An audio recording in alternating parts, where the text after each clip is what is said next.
శ్రీకాంతాచారి లాంటి వాళ్ళు ఎందరో అమరవీరులు, అలాంటి అమరవీరులు తెలంగాణ కోసం.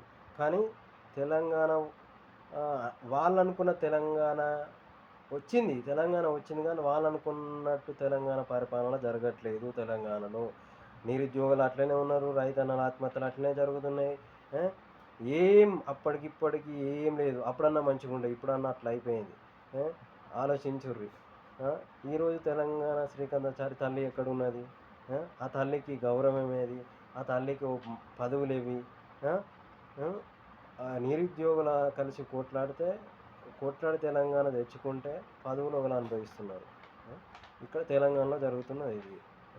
ఏం మిగిలింది? తెలంగాణ వచ్చిన తర్వాత ఏం మిగిలింది?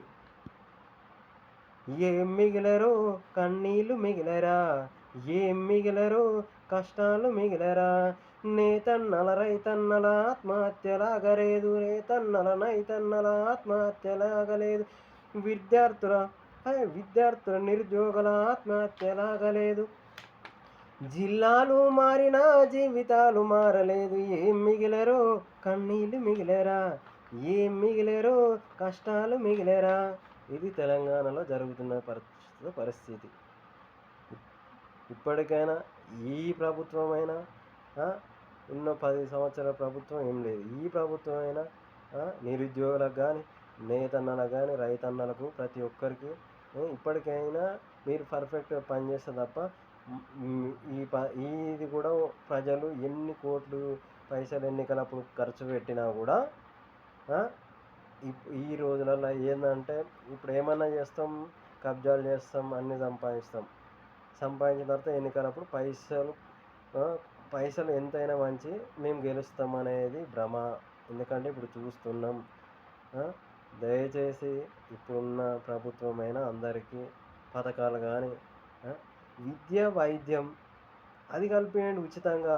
ఈ మీద ఏమవుతుంది? విద్య వైద్యం నేతన్నలకు ఎరువులు కానీ, సబ్సిడీ కానీ అలాంటివి చేయండి ఫస్ట్.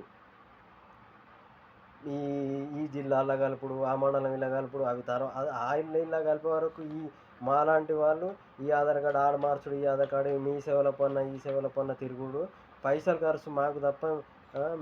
ఎవరికి నచ్చినట్టు వాళ్ళ పేరు మార్చుడు, ఎవరికి నచ్చినట్టు వాళ్ళ మండలంలో ఈ ఊర్లో ఆ మండలం వేసుడు, ఆ ఊర్లో ఈ మండలం వేసుడు. ఫస్ట్ అవి బంద్ చేయరు. ఫస్ట్ పరిపాలన, ఫస్ట్ పేదవాళ్ళకి ఏమేమి కావాలో అవి అందిరు.